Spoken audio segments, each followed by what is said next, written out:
Hey, what's up? I'm Andy from Thy Art Is Murder, and you're watching DaBelly.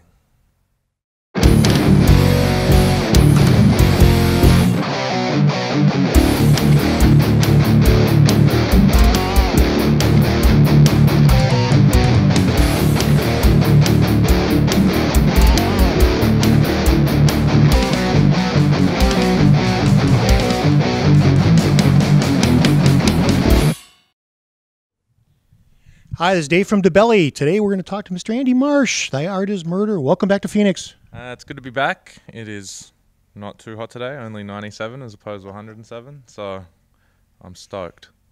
It's a beautiful time of the year. Well, congratulations on Dear Desolation. I'd like to hear a little bit about the record. Thank you. It's the most successful record release we've had to date. Number 5 in Australia, number 1 on the hard music charts here. 29 in Germany. Don't know about the UK, but no one really cares about those people. Tea Party and all that jazz. Yeah.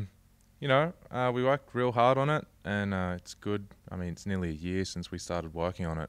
So to have it come out and be, widely accepted and then enjoyed, and then have the tour do so well is a great start to the cycle. It's got to be a little nerve-wracking putting an album out every time. You really wonder how the fans are going to receive it and so on. You're happy? Are you happy with the reception so far? Yeah, I guess so. I guess it's kind of like having a kid. You have to like it, but maybe some babies don't look all that attractive, but you got to stick with it. Thankfully, everyone liked our little child. I quite enjoy it. It was a pleasure to put together for everybody, and I guess now that people like it, it's much less pressure on us. The week leading up, we're like, oh, maybe it sucks. Nah, it doesn't suck. You ride these waves because you make a record and you spend all this time obsessing over writing it and editing and making the songs as good as you can, that sometimes you kind of lose sight of the bigger picture. So for us, it's always this up and down. We're making everything better and better, or at least we think we are, and we're stoked, and then we finish recording, and then we hate it, and we're like, we should have changed this, we should have done that, and then you accept that, and then you enjoy it again, and then all the pressure from everyone else external to the band, you hate it again, and everyone likes it, so we like it again. The life of a record for the first month. There it is, folks. It was a long time. It would have been 9 months of agony for me. So, yeah. It's all good. The album sounds great. How is the approach to this record any different from the last several you've done? I don't know. I've said this before to someone in an interview. Like, we care less. We kind of care more. I don't know. We're better at directing our energy now. Better than ever. I guess we've got a little bit more experience making records, constructing all of the pieces for it, the collecting the artwork, naming the songs is an issue, that you face. What order do the songs go? What are the singles? How do we make a music video? Where should we tour? What should we do? So all of that, instead of being this compartmentalized, do this, then this, then this, was all set from the beginning, and it made making the record like a real treat, because we understood what we were doing and what would have to happen, and so while we were making it, it was a lot more enjoyable. In terms of different recording process, nothing really different. The only odd thing this time was that no one was at the studio at the same time as someone else except for me. So I went there at the end of November and went home in February, so I was there for about 3 months. Sean came for the first month, and then he went home, and then Lee came to record drums, and he went home. CJ came to record vocals, he went home, and I just sat there eating sushi on Uber Eats for 3 months. Not a terrible life, other than it's New Jersey. Well, I love New Jersey, so don't hate on my hood, Okay. Yeah. Okay, we're good. So you worked with Will Putney on this record. What does he bring to the sound? What does he bring to making a record with you guys? Not a lot, really. We probably won't be going back to him. He's not a very nice person. He's actually one of my best friends. And we do a lot of stuff together. But at this point, 3.5 records in, we did the split, the Depression sessions with him. So, we've made, 50 songs. That have seen the light of day, less. We've made a lot of songs with him. He understands what we're trying to do. We understand what he's trying to do, and it's just a very seamless kind of, process. He really understands us as individuals, as a friend, and he focuses our energy because we're really lazy people. Like musically, we're not lazy, but we like to procrastinate a lot, and he's really good at kind of calling us names and telling us to work, and we're generally like trying to avoid working. So he'll be calling us and we're like, oh, we're at a bar, sorry man. He's like, write more songs, god damn it. So yeah, he's at this point he's like the extra member in the band, he gets it. I read that you recorded 13 songs, lyrics on 12, but released 10. Yes. What about those mystery 3? So there's another, like at the end, I'm pretty sure we did 13. We had like 25 or something, and then I think we recorded 13. One of them we just never got around to doing lyrics for.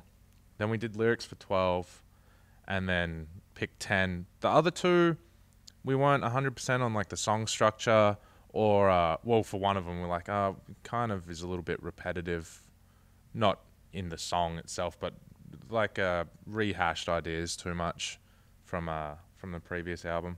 And then the other one was a little bit left field for us, and we left some of those elements in the record, but this one was totally driven by a slightly different sound of death metal, and so we figured it just didn't really suit to be included in the sequence of the record. So maybe it'll be a No Absolution, come out down the track, or we'll do something with it interesting, or maybe it'll never see the light of day. Who knows? It's a great song. It's really good. But it just didn't sit in the 10 song or in the 11 song sequence. So we clipped it. Your sound is evolving, and I think I can say that about just about every album, every band, every song, everything is evolving. You guys are evolving your sound a little bit away from deathcore, more toward death metal. Talk a little bit about that. Yeah, it's not like a super deliberate, conscious decision. We write generally very quickly. I think that's a good way of marking a timestamp in your life. When all the lyrics come together in a short amount of time, all the music comes together, you can say that is the result of this period of time. Whereas some bands are always writing, and to an element we've done that before. Sean's always cooking up certain ideas for a long period of time, but it leaves you wider open to different moods within yourself, different influences, different trends, different things that can invade your creative space subconsciously or consciously. So when you do everything quickly, it really just marks how you're feeling at that time, and I enjoy that element of it. In terms of evolving the sound, we wanted to obviously make every record different and every song a little bit different. And some bands try and change too many things, I feel like. They'll be like, oh, we're going to do this and this and this and this and this. And you can't qualify what changed the record. What was the evolution that you enjoyed? What was the evolution that the fans enjoyed? I feel that we just increase the composition of the records in quality just a little bit every time, and change just a few elements. So maybe people complain, that our records sound the same, but I think if you go through them, if you start at the beginning and finish at the end, you can see a definite change, whereas it's a little bit more gradual if you go record to record. In terms of the creative process, we just set, not rules, but tendencies. So do we do this or this? Whenever we were faced with that choice, we forced ourselves to go with this direction. And also in terms of limiting what we would do. In the past, we're a very atmospheric deathcore, death metal band. There's always a lot of guitar parts going on and layers and synths and whatnot. This time we might have 10 different guitar parts going at one time in some songs, which is crazy, and it sounds great. Because you're composing like an orchestra of like a wall of sound, and you want it to get bigger and bigger and bigger. This time if we did that, we would say, let's cut half of them at least, or let's just stick with the one we like the most and remove it. Even though it sounds great, what will happen if we just limit ourselves? And a lot of people have said this is our most atmospheric record to date, which is ironic because it has the least amount of guitar layers. I think that allows room to breathe for that extra stuff to kind of stand out more, and so people pay more attention to it. That's an interesting perspective. I mean, I love this album. It sounds so much different and yet the same. And it's a new record. I understand that you wrote some of the songs on the road. That must cause some challenges. Tell me about that. We were supposed to write some records on the road. Will's always telling us to write. He's writing music all day, every day. It's his job, and he's really good at it. So we wrote a little bit of stuff. We had a break last year for about 3 months in the summer. August, September, October, I believe, and then we toured Europe in November. So I had, a fair few songs, maybe like an hour's worth of music. Sean probably had 2 hours worth of music. And we said, when we go back on tour together, we'll dump all of our ideas into one computer and sit down together and work through it. And we got to Europe and we started drinking beers and playing shows. And we're like, we'll do it tomorrow. And then one of us would be doing something, and we'll be like, we'll do it tomorrow. And then I'd be hungover, and then we'll do it tomorrow. We got to the end of the tour, and we didn't do a single thing. We never even opened the sessions. We didn't even listen to the own songs of ours that we'd worked on. Then we got to New Jersey. It was just him and I. Everyone else went home. And we're like, we'll start writing. We'll take the night off once we flew in, and we'll start tomorrow. And we went to the bar that night and just didn't wake up for like 2 days. And Will, wasn't even in New Jersey. He was in Australia doing some stuff, and we thought it was going to be for 10 days, but it was 3 weeks. So we found that out, and we were like, oh, we don't have to do anything for 3 weeks. So we just did nothing. We went shopping, and we went to the bar a lot and watched a lot of Netflix. And then he was like, can you send me the songs? We're like, yeah, we'll send you the songs. We didn't have any. So then we found out he was coming back, and then when he came back, he was having a day or two off. So in the day or two off, when he finally got back, we're like, shit, we better do something in case he comes around the studio.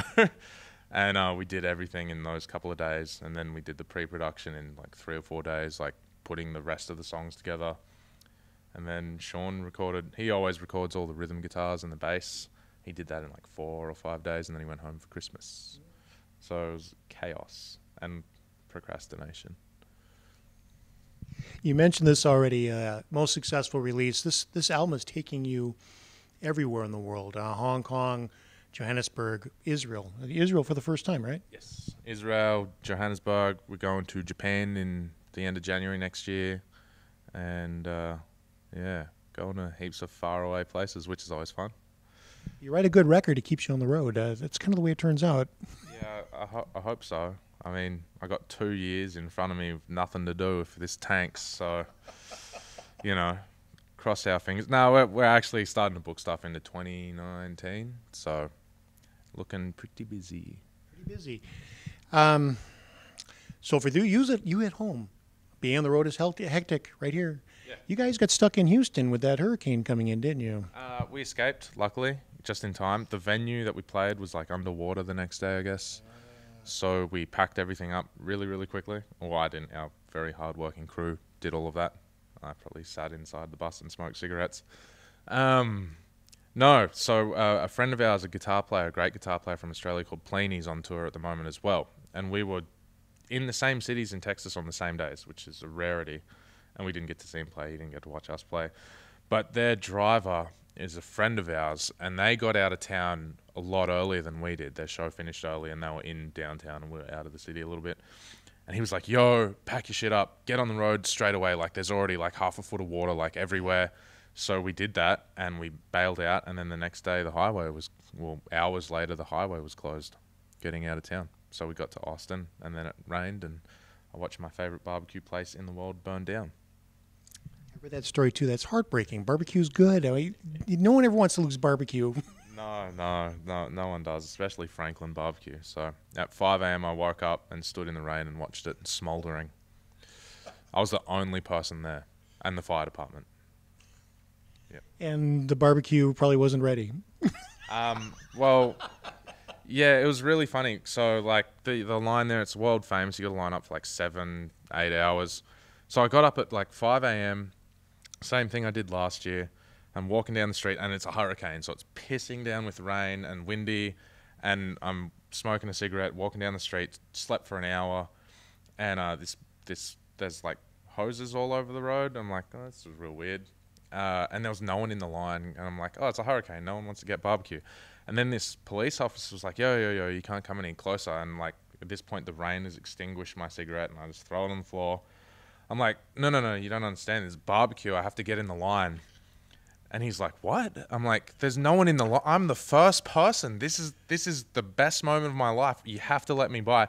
He goes, dude, it's on fire. And I was just looking at the line saying, there's no one even lined up here, like cowards. And I looked at the Franklin barbecue, and it was on fire. And I'm like, whoa, whoa. I was like, shit. So I like walked back to the bus, and I was really depressed. That's tragic. I mean, you guys, you get your favorites around the world. Unfortunately, you lost one of them. Yes, I did. But they'll be back. They're already reconstructing the joint, I believe. So It's a beautiful thing. Well, that's all I've got today. Is there anything I missed? Anything else you want to talk about? No, not really. I'm currently grilling bacon, in case anyone was wondering. I've got to tend to that. That's why the interview's so short.